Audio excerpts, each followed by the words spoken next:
Yes, the topic I'm going to be talking about today is special education placement. I'm glad to having gotten the opportunity to be a special education supervisor in New York City public school system. This has allowed me to have a great insight about the educational system of special education and how those children are being placed. For many, many years now, placement of special education students has always been chaotic with the Department of Education, New York City. Chaotic in what sense that children are misdiagnosed, uh, parental refusal to accept placement, and not having appropriate space for what that child is being diagnosed for. The reason why I'm dealing with this issue, we have autistic children who are in learning disability, who are being misplaced. You have ADD students who are being placed in LD class. You have ADHD students who are being placed also. ADHD in that case means attention deficit hyperactive disorder, who are being placed in in a learning disability class. We say a kid is struggling with learning, then you take after they do the evaluation, maybe the psychologist, the social worker, and all the team members who actually came up with the placement clearly indicated where this class would be, where this child should be. When they look around and look and see, okay, there's no place. This child is being placed in LD class or an autistic class.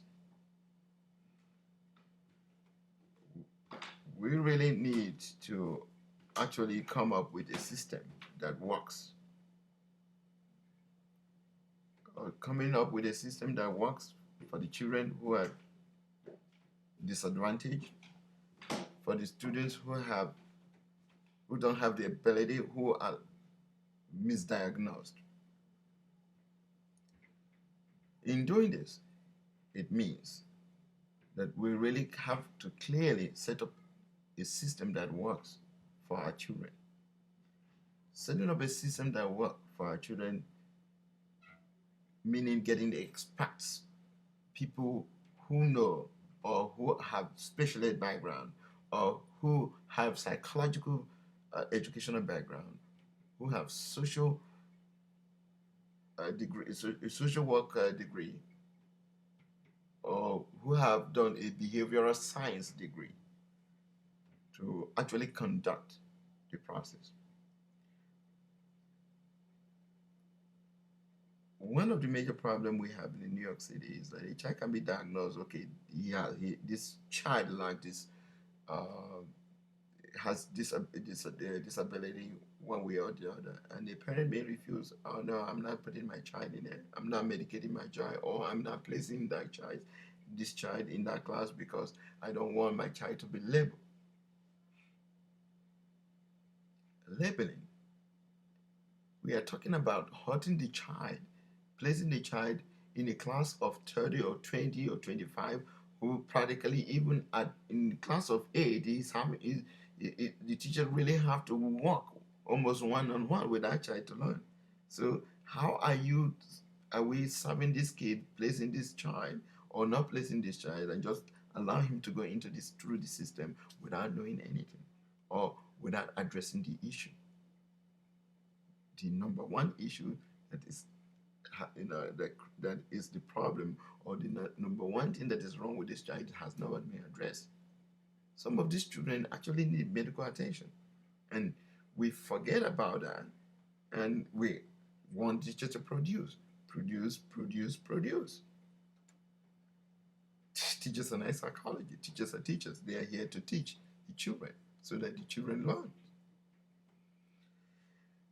Now, some of the special ed students who really needs to be in a more restrictive environment are being placed in regular class, in general class, because they have never been diagnosed at all.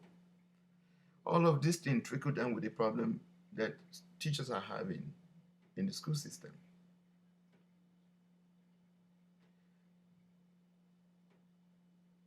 Now, having said this, did the New York City system have anything in place in the past to address this issue? Yes, they did. They did. I remember back before the reorganization, before Mayor Bloomberg came in and reorganized the Department of Education and get rid of special ed supervisors and special ed people that are working with the children and working with the classroom, and get rid of all of this thing, reorganize and created regions, and even wanted to deal away with districts, which eventually found out that is getting in trouble with the law before they reinstated the district and just make instructional superintendent to be in charge of the district. They thought they are just, they have a better idea because somebody must have come up with this idea and said, oh, let's get rid of this thing, let's change the name. Change the name. If we change the name, this will be okay. And the name was changed. You have all these people in the regional offices called local instructional superintendent, RIS, which is regional instructional specialist. They call them RIS. Who goes up and down, and all they go into classroom.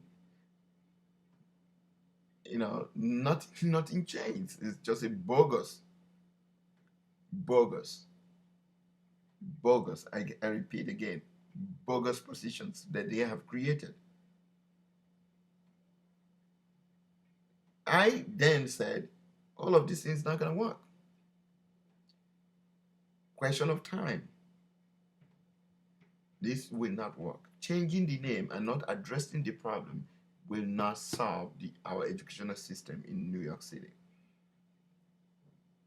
Getting rid of special education supervisors and special education assistant principals will not solve the educational system or the problem that we are facing in New York City public school system to educate our children.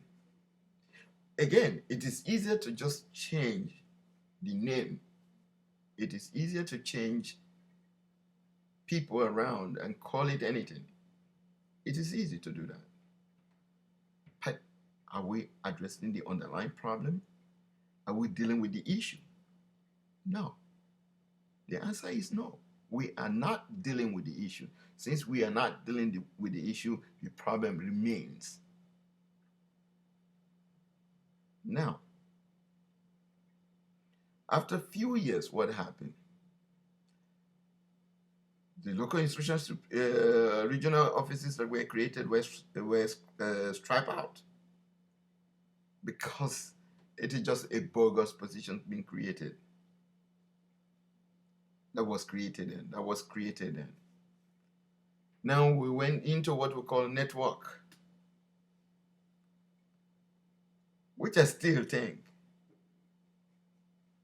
doesn't serve the purpose. But obviously, the network is giving more autonomous to the schools to actually do what they think is right. All they do is actually supporting the school in terms of whatever, and even with the workshop and so on and so forth. To me, that kind of makes sense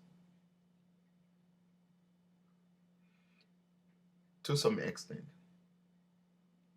But what it is going back to the same old thing that system we were using before, that they feel is not work, that they have better idea. They are going to change things, and things is going to happen overnight. And I know the people in the government or the people in the leadership role, They want always to praise themselves and make themselves look good. What is happening is actually not educating the children. What we are doing is revamping the wheel. We are revamping the wheel. We are not educating our children because we fail to diagnose or misdiagnose the actual problem. How we have a very dynamic system which was called District 75, generally specialized in special education and the wheelchair, the handicapped condition, and all those kind of stuff. Many a times, kids who are supposed to go into District 75, who after the parent find out, okay, my child will be traveling so distance to go to school, they say, no, let him stay in local school. It's called home. I can be bothered. So is there anything in place to provide for this place? Look, this is by law, this child must receive these services. Nothing in place. The parent, you can go through all this discussion, and the parents can tell you, no, I don't want my child go there. I want him to go to local school. So is this child going to finish from the school where they don't have the services that he needs? Would the child be able to finish from that school and succeed in life? The answer is no. Then what are we doing to our children? It is high time. Parents are educated. Parents are well informed. Parents are well, but parents are well aware of the magnitude of the danger we put our children. It is high time the government take active responsibility of dealing with the issues. If you want the money, because normally we have board of ed that deal with issues and it doesn't the mayor has no hand in it, but now mayor have take control of schools. Then if you take control of school and you think you can do things better, then invest in it. Invest in our children because that's the future of tomorrow. What I'm seeing happening in New York City public school system is damaging.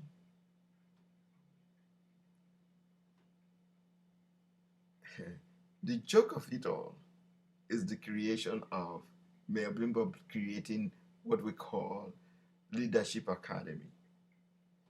Take young teachers who have 2, 3 years in the system, put them through this Leadership Academy and give them principalship right away after 1 year of training. That 1 year summer is actually what they use during the summer time, which is less than 2 months, to actually go through the process of learning. The other time they are being placed with the principals to get experience, and after 1 year they become principals. That is ridiculous.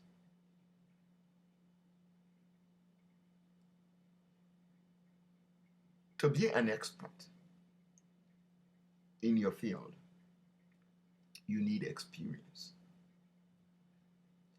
If the Mayor Bloomberg decided to create this training for teachers and then from there put them into school as an assistant principal, whatever the case may be, to gain the experience, enough experience before they become a principal, I can understand.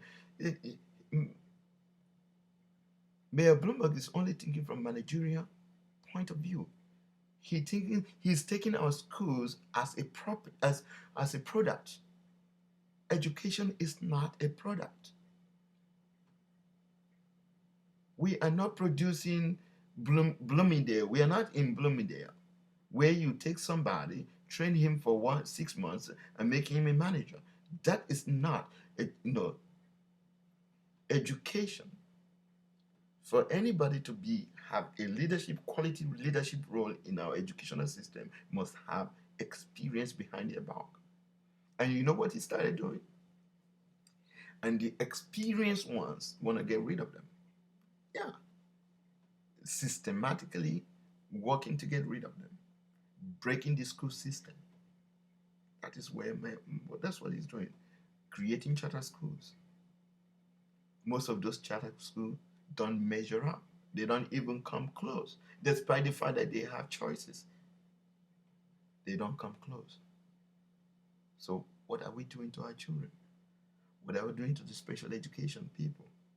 Now, a new revamping of special education also came out now, whereby, you know, a, a child, you must provide the opportunity for any child who is in your neighborhood, whether you have the resources or not, to be in your school, except, a situation where you have handicapped condition or a school that is not accessible, doesn't have the handicapped condition. So if a child is autistic, whether you have an autistic teacher or not, or whether you have a expertise in school or not, you have to accept that child. This is a joke, serious joke.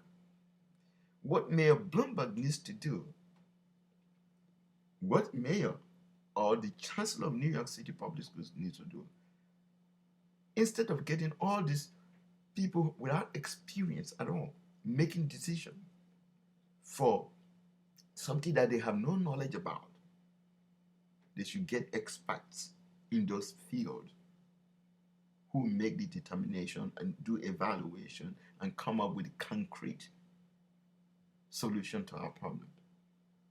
Until we begin to do that, we're going to continue to head down. But we have ample of opportunity, and there's ample of resources in the system, in the budget, that we can explore, that we can use to solve this problem, so that our children will not be trampled on. Our children will be able to compete in the world. Our children will be able to excel. Are we giving rounding education to our children? No. Some of these people, the special ed population, graduate from high school without even knowing the basic knowledge to survive. They don't have it. And then when they are thrown into the society, they have to deal with the society. No, at that point, it's not written in their head that they are special ed. So how do they survive? It is a disservice. And this is time for us to all join hands together to voice out whichever way possible, whichever way we can make it. Voice out and speak out, and don't just sit down there and just take it in because it's mayor, it's the principal, it's the chancellor. We got to voice out, because if we don't do that, our children will continue to lose the quality of education that they so much deserve. They don't know better. We, the adults that know the importance of this, must stand together strong and fight for what is good for our children. Thank you for listening.